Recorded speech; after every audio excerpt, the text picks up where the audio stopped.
ಈ ಹಿಂದೆ ಒಬ್ರು ನಿಮಗೆ ಹೇಳಿರ್ತಾರೆ, ಕಲರ್ಸ್ ಕನ್ನಡದ ಮಗಳು ಸ್ಪಂದನ ಅವರು ಯಾವತ್ತೂ ಕೂಡ ಕಲರ್ಸ್ ಕನ್ನಡದವ್ರು ಬಿಟ್ಕೊಡಲ್ಲ, ಲಾಸ್ಟ್ ತನಕನೂ ಬರ್ತಾರೆ ಅನ್ನುವಂಥದ್ದು. ಏನು ಹೇಳ್ತೀರಾ ಇದಕ್ಕೆ? ಅಂದ್ರೆ ವಿಪರ್ಯಾಸ ಏನಂದ್ರೆ ಅವರು ಕಲರ್ಸ್ ಕನ್ನಡದವರೇ, ಯಾಕೆ ಹೇಳಿದ್ರು ಅಂತ ಜಾನು ಗೊತ್ತಿಲ್ಲ. ಬಟ್ ಆ ಥರ ಯಾರು ಯಾವ ಕಂಟೆಸ್ಟೆಂಟ್ಗೂ ಮಾಡೋಕ್ಕೆ ಸಾಧ್ಯನೇ ಇಲ್ಲ ಅಂತ ನನಗೆ. ಯಾಕಂದರೆ ಒಂದು ಅಷ್ಟು ದೊಡ್ಡ ಶೋನ ಒಂದು ಕಂಟೆಸ್ಟೆಂಟ್ಗೋಸ್ಕರ ಏನೋ ಹಾಳು ಮಾಡ್ಕೊಳ್ಳೋ ರಿಸ್ಕ್ ಯಾರೂ ಮಾಡಲ್ಲ ಆ ಥರ. Because every year Bigg Boss ದೊಡ್ಡ ಹೆಸರೇ ಮಾಡ್ತಿದೆ, ಅದು ದೊಡ್ಡದೇ ಆಗ್ತಿದೆ ಶೋಗೆ.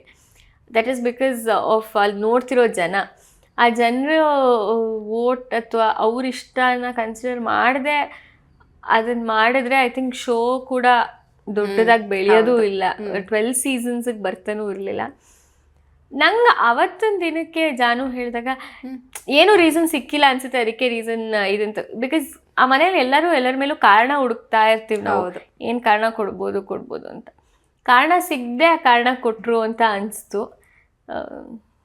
ಬಟ್ ಹೋಗೋ ವಾರ ಜಾನು ಎಲಿಮಿನೇಟ್ ಆಗಿದ್ದು ರೆಸಾರ್ಟ್ ವೀಕು ಕ್ಯಾಪ್ಟನ್ಸಿ ಇದಿರುತ್ತೆ, ಅದ್ರಲ್ಲಿ ಅವ್ರು ನನಗೆ ಕಾಯಿನ್ಸ್ ಕೊಟ್ಬಿಟ್ಟು ಅವ್ರು ಏನು ಸ್ಟೇಟ್ಮೆಂಟ್ ಹೇಳಿದಕ್ಕೆ ಅದು ಕಾಂಟ್ರಡಿಕ್ಟರಿ ಆಗೇ ಹೇಳ್ತಾರೆ. ಅವಳು ಇವಾಗ ಶೀಸ್ ಇಂಪ್ರೂವ್ಡ್ ಅಂತನೋ ಅಥವಾ ಅವಳು ಹೇಳೋ ಪಾಯಿಂಟ್ಸ್ ಇಷ್ಟ ಆಗುತ್ತೆ ಅಂತನೋ. ಸೊ ಅವಾಗ ಅವ್ರು ಹೋದ್ಮೇಲೆ ಅದೇ ಅನ್ಕೋತಿದ್ದೆ, ಅವರೇ ಆ ಸ್ಟೇಟ್ಮೆಂಟ್ ಮಾಡಿದ್ದು, ಹೋಗೋ ವಾರ ಅದನ್ನು ನಂಗೆ ಕೊಟ್ಬಿಟ್ಟು ಹೋದ್ರು, ಐ ವಾಸ್ ಹ್ಯಾಪಿ ಅಂತ. ಎಸ್. ಬಟ್ ಒಂದಷ್ಟು ಮಾತುಗಳು ಹೇಗೆ ಬರುತ್ತೆ ಅಂದರೆ, ಆಟ ಕುಂಟು ಲೆಕ್ಕಕ್ಕಿಲ್ಲ, ಅದು ಇದು ಅನ್ನುವಂಥದ್ದು ಮಾತುಗಳೆಲ್ಲ ನೀವು ಕೇಳಿದಾಗ, ಈ ನಾಮಿನೇಟ್